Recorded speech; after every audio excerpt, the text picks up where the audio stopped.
हमारे national capital से, हमारे दूर से आए हैं, हमारे डॉक्टर शंभू कुमार जी इतने दूर से आए हैं। तो सर आप इतना दूर से आए हमें, तो हमारे आज के किसान भाइयों को लफारा डिस्ट्रिक्ट के और हमारे लाभ भारतीयों को यहाँ पे 2 शब्द बुलाने का मैं आपको यहाँ पे दरख्वास्त करना चाहूँगा। नरूला आनी को दीची में तरुला स्काई। भारत माता की, भारत माता की, भारत माता की। मंच पर उपस्थित भारतीय जनता पार्टी किसान मोर्चा के माननीय प्रदेश अध्यक्ष डुंगोली लिबांग जी और किसान मोर्चा के स्टेट टीम गुमसेन लोलेन जी, राकेश जी, लीचा जी, तपांग जी, चुकू जी और जिनके नेतृत्व में ये कार्यक्रम आयोजित हुआ, मैडम न्यावी जी, जिला अध्यक्ष बसर जी और किसान मोर्चा जिला अध्यक्ष मानिक जी और हमारे साइंटिस्ट मलय जी और उनके साथ जो सीनियर साइंटिस्ट आए हैं वो, किसान भाइयों बहनों, मीडिया के साथियों, आज हम लोग जब से प्रोग्राम शुरू हुआ है तब से सेवा सुशासन और गरीब कल्याण के 9 वर्ष जो माननीय मोदी जी के नेतृत्व में भाजपा सरकार केंद्र में काम किया है हमारे लिए, आपके लिए, उन पर चर्चा सुना हमने। लेकिन उसके साथ ही साथ आज का दिन भारत के इतिहास का कह सकते हैं कि काला दिन इसलिए है कि आज ही के दिन देश में इमरजेंसी लागू हुआ था, जिसके विरोध में हम लोग डेमोक्रेटिक तरीके से ये काला पट्टी बांधकर इस इमरजेंसी का विरोध कर रहे हैं। आज हम लोग अमृतकाल सेलिब्रेट कर रहे हैं, दूसरी तरफ कांग्रेस द्वारा थोपा गया इमरजेंसी का भी विरोध कर रहे हैं। आप सबको मालूम है 25 जून 1975 को देश में आपातकाल लागू हुआ था। करीब 21 महीने तक ये इमरजेंसी लागू रहा। देश के बड़े बड़े कवि, नेता, जो विपक्ष के लोग थे, सबको जेल के अंदर डाल दिया गया था। प्रेस का स्वतंत्रता खत्म हो गया था, जनता का स्वतंत्रता खत्म हो गया था। और आप कह सकते हैं कि स्वतंत्र भारत के इतिहास का सबसे विवादास्पद और ऑल अनडेमोक्रेटिक डिसीजन था ये। इसमें चुनाव भी स्थगित हो गया था और इसका सिर्फ एक ही कारण था, उस समय के प्रधानमंत्री श्रीमती इंदिरा गांधी को इलाहाबाद हाई कोर्ट ने दोषी करार दिया था। 14 केस में दोषी करार दिया था कि वो इलीगल तरीके से चुनाव करवाना, चुनाव में सरकार का जो संसाधन है उसको उपयोग करना इलीगल तरीके से। फाइनली इलाहाबाद हाई कोर्ट का जो डिसीजन था उसको चैलेंज किया गया और 24 जून 1975 को सुप्रीम कोर्ट ने इलाहाबाद हाई कोर्ट के जजमेंट को बरकरार रखा और श्रीमती इंदिरा गांधी सुप्रीम कोर्ट को भी नहीं मानी और उन्होंने 25 जून को इमरजेंसी लागू कर दिया। और देश के साथ जो भी पार्टी गलत काम करता है उसको लंबे समय तक देश याद रखता है। आज हम आपातकाल के बारे में बात कर रहे हैं। जिस पार्टी ने आपातकाल लगाया वो खुद आपातकालीन होते जा रहा है। मैं एक चीज़ और भी कहना चाहूँगा, ये दिन आप लोग इतिहास उलट करके देखेंगे तो हो सकता है अरुणाचल के भी बहुत सारे लीडर्स होंगे जो कांग्रेस के नहीं होंगे उस समय, उनको भी जेल में डाला गया होगा, उनको भी यातनाएं दी गई होगी। साथियों, अभी गुमसेन जी आपको 9 इयर्स केंद्र सरकार का और 7 ईयर अरुणाचल सरकार के बारे में विस्तृत जानकारी दिया। मिलेट और नेचुरल फार्मिंग के बारे में हमारे सीनियर साइंटिस्ट मोले जी ने आपको बताया और कुछ जानकारियां हमारे प्रदेश अध्यक्ष डुंगोली जी ने दिया। मैं इसमें बहुत समय नहीं लूँगा, थोड़ा सा ऐड करूँगा बस इसमें।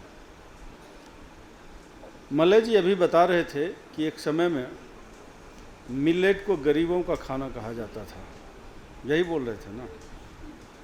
लेकिन ये देश के प्रधानमंत्री जी का ऐसा सोच है कि मिलेट को उनके कह सकते हैं कि उनके नेतृत्व में यूनाइटेड नेशन के जनरल असेंबली ने मिलेट को 2023 में मिलेट ईयर घोषित किया। वो इसलिए घोषित किया कि हमारे देश में आपने अभी बताया 24% दुनिया का मिलेट होता है। और मैं आपको ये भी बता दूं 3 करोड़ से ज़्यादा किसान मिलेट खेती में लगा हुआ है। तो माननीय प्रधानमंत्री जी का ये सोच था कि हमारे देश के मिलेट प्रोडक्शन वाले फार्मर को आत्मनिर्भर बनाया जाए और देश के जनता को स्वस्थ बनाया जाए। इसी को ध्यान में रखते हुए उन्होंने मिलेट को अप्रिशिएट किया और मिलेट ईयर 2023 घोषित किया। साथियों,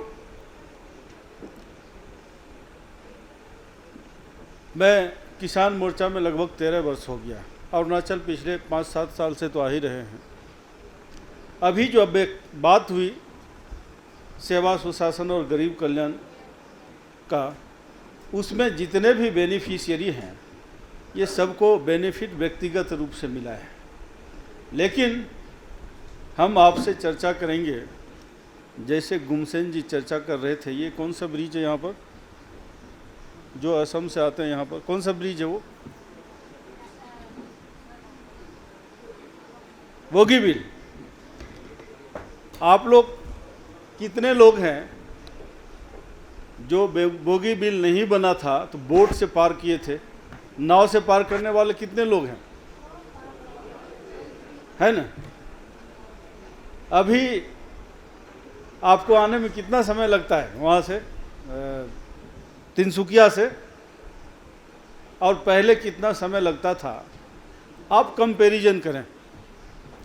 मैं इस बात की चर्चा इसलिए कर रहा हूँ कि माननीय प्रधानमंत्री जी जो हमारे देश के जनता है उसका व्यक्तिगत रूप से उनको योजना को लाभ तो मिल ही रहा है, उसके साथ ही साथ माननीय प्रधानमंत्री जी ऐसे भी काम कर रहे हैं देश के विकास में जिससे उस प्रदेश को, उस प्रदेश के पूरे जनता को इसका बेनिफिट मिले। इसीलिए वो अब मैं पुल की चर्चा किया। और आप लोग तो आए, आप यहाँ के हैं, आपका दिल्ली का आना जाना था। हम एक कार्यक्रम में भी आए थे, हम भी नाव से पार किए। 9 बजे उतरा जहाज़ से, यहाँ शाम में रात में पहुँचे। लेकिन आज उतरते और सीधे आ जाते हैं, किसी की इंतज़ार नहीं होती है। ये है प्रधानमंत्री जी के विकास का मॉडल। दूसरा विषय, अभी एक चीज़ और भी बता रहे थे गुमसेन जी कि आज जो ईटानगर में एयरपोर्ट है वहाँ पर बड़ी जहाज़ आना शुरू हो गया। पहले एयरपोर्ट था ही नहीं।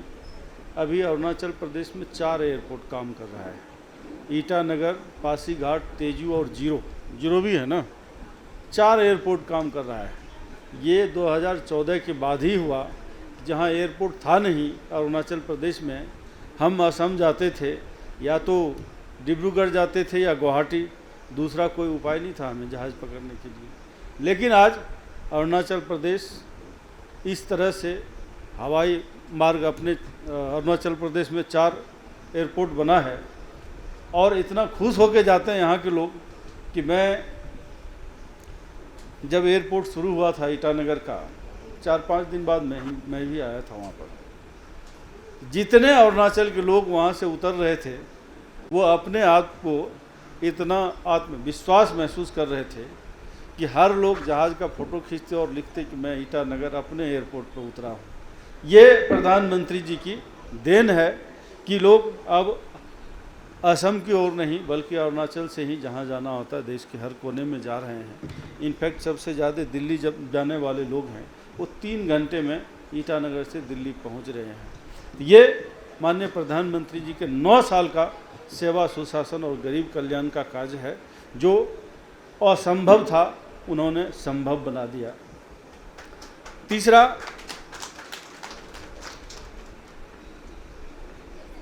ईटानगर में रेलवे स्टेशन कब बना?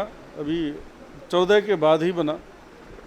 मैं इसकी चर्चा इसलिए भी कर रहा हूँ, अरुणाचल प्रदेश से मेरा बहुत लगातार संपर्क रहा। लंबे समय से नॉर्थ ईस्ट में हमें काम करने का मौका मिला।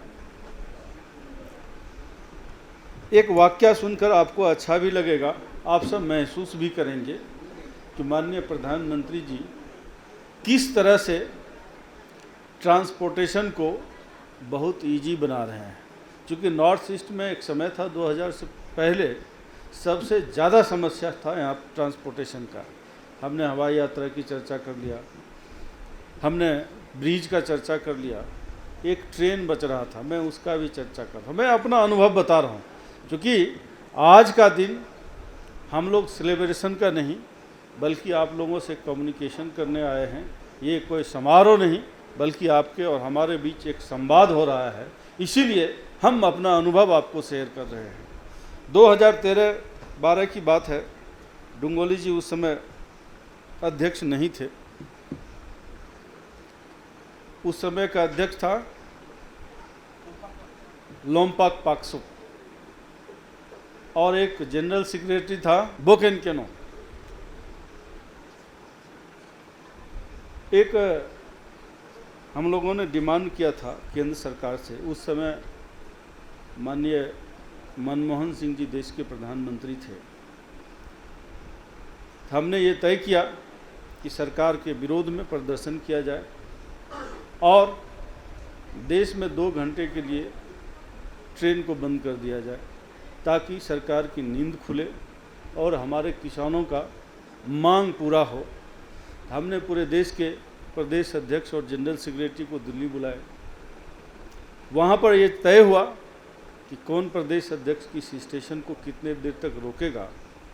तो उसमें से हमारे अरुणाचल प्रदेश के बोकेन केनो जी, मैं उनकी चर्चा पूरे देश में करता हूँ, बहुत इनोसेंटली बोले कि सर मेरे राज्य में ट्रेन है नहीं, मैं क्या बंद करूँगा। लेकिन आज अरुणाचल प्रदेश में ट्रेन भी आ गई है, एक जगह नहीं बल्कि 3-4 जगह आ गई। ईटानगर आ गया, पासीघाट कनेक्ट हो रहा है, उधर डिब्रूगढ़ से नामसाई कनेक्ट हो रहा है, इधर बोमडिला की तरफ भी एक स्टेशन अरुणाचल प्रदेश में है। ये 9 साल का सेवा सुशासन और गरीब कल्याण का मॉडल है माननीय प्रधानमंत्री जी के नेतृत्व में। आप देखते होंगे जब दुनिया के अलग अलग देशों में प्रधानमंत्री जी जाते हैं, वो देश अपना परंपरा तोड़कर भारतीय संस्कृति को बढ़ावा देते हैं। ये देश के लिए, प्रधानमंत्री जी के लिए मान सम्मान तो है ही, ये देश के मान सम्मान का विषय है। आप सब ने देखा होगा, एक राज्य में गए थे माननीय प्रधानमंत्री जी, तो वहाँ के राष्ट्रपति उनका पैर छू के प्रणाम कर रहे हैं, जबकि पैर छूने की परंपरा सिर्फ भारत में है, वो देश में जा रहे हैं। ये माननीय प्रधानमंत्री जी की वजह से संभव हो पाया है। साथियों, इसीलिए आप सबसे हम संवाद करने आए हैं कि ये जो 9 साल आप सब ने माननीय प्रधानमंत्री जी को, भाजपा को आप सबके आशीर्वाद से, आप सबके वोट से जो 9 साल काम करने का मौका दिया है, हम आपसे संवाद करने आए हैं कि जो 9 साल में काम हुआ है उसको क्या क्या काम हुआ है ये आप लोग अपने आप बताएं, और खुद तो बताएं ही, अपने गांव में, अपने चौक चौराहे पर चर्चा करें कि ये मोदी सरकार था इसीलिए संभव हो पाया। और अभी एक चीज़ और अरुणाचल सरकार के बारे में डुंगोली जी बताए थे कि माननीय मुख्यमंत्री पेमा खांडू जी की सरकार किसानों के प्रति कितने संवेदनशील हैं। हमने एक रिक्वेस्ट किया और 6 महीने के अंदर वो लागू भी कर दिए, जिससे अरुणाचल के किसानों को बहुत आसानी हो गया कोई योजना का लाभ लेने के लिए। इसके साथ ही साथ आज मैडम जेडपीसी जिस तरह से कार्यक्रम आयोजित की, ये भारतीय जनता पार्टी के कार्यकर्ता ही कर सकता है, क्योंकि भारतीय जनता पार्टी में नेता ही कार्यकर्ता, कार्यकर्ता ही नेता होता है। मैं इसलिए बता रहा हूँ, किसान मोर्चा के जो हमारे राष्ट्रीय अध्यक्ष हैं माननीय राजकुमार चाहर जी, वो अभी आगरा से सांसद हैं। राज बब्बर का नाम सुना होगा आपने, उनको हरा करके वो एमपी बने हैं। वो किसान मोर्चा के जिला अध्यक्ष थे, आज वो राष्ट्रीय अध्यक्ष हैं। हमारे भारतीय जनता पार्टी के सम्माननीय अध्यक्ष जेपी नड्डा जी, वो भी बिलासपुर के बीजेपी के अध्यक्ष थे, वो अभी भाजपा के राष्ट्रीय अध्यक्ष हैं। माननीय गृह मंत्री जी बूथ अध्यक्ष थे, वो राष्ट्रीय अध्यक्ष भी रह चुके हैं और अभी देश के गृह मंत्री हैं। ये भारतीय जनता पार्टी में ही संभव है, क्योंकि ये परिवारवाद की पार्टी नहीं है कि माँ बेटा करते करते 30 साल बीत गया। और मैं तो ये कहूँगा कि कांग्रेस पार्टी को भी धन्यवाद हमें देना चाहिए कि हमारे वजह से आज गांधी परिवार से हट के एक राष्ट्रीय अध्यक्ष मिला है। नहीं तो पता चलता फिर से राहुल गांधी या फिर प्रियंका गांधी लाइन में खड़ी है, वो भी बन जाती। लेकिन खरगे जी को राष्ट्रीय अध्यक्ष इसलिए बनाया गया कि उन्होंने देखा कि भारतीय जनता पार्टी बार बार ये साबित करने में सफल हो गया कि कांग्रेस पारिवारिक पार्टी है, बिना गांधी परिवार का चल नहीं सकता है। मजबूरी बस कुछ दिनों के लिए वहाँ पर खरगे जी को अभी राष्ट्रीय अध्यक्ष बनाया है। साथियों, बाकी जो देश की पार्टियां हैं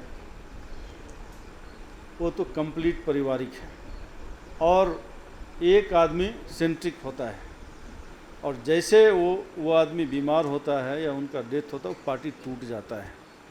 लेकिन भारतीय जनता पार्टी में इतना मजबूती है, वो इतना मजबूती इसलिए है कि हम कार्यकर्ता और हम नेता। यहाँ पर ये मालूम नहीं आप लोग में से कितने लोग बैठे हैं, कल क्या बनेंगे ये पता नहीं, आपको मालूम भी नहीं चलेगा। पार्टी सब पर नज़र रखती है, इस बात का भी ध्यान रखिए। पार्टी ये भी नज़र रखती है कि किस बेनिफिशियरी को किस गांव में योजना का लाभ मिला है, और जिनको किसी टेक्निकल वजह से नहीं मिल पाया है उसकी भी चिंता भारतीय जनता पार्टी की सरकार करती है। मैं बहुत ज़्यादा बात नहीं करते हुए इतना ज़रूर कहूँगा कि जिस एनर्जी के साथ आप लोगों ने सुबह बाइक यात्रा निकाला, और मैडम जेडपीसी जिनी जी को मैं आभार व्यक्त करता हूँ। इनका एक नया कॉन्सेप्ट है। हम लोग देश भर में टिफ़िन बैठक तो करते रहते थे, लेकिन आज भारतीय जनता पार्टी द्वारा पहला बैठक है जो टिफ़िन बैठक हम बेनिफिशियरी के साथ कर रहे हैं। इसलिए आप लोग अपने लिए जोरदार ताली बजाइए, और मैं कोशिश करूंगा इसको देश के अन्य हिस्से में इसको लागू करने का। बहुत बहुत धन्यवाद आपका।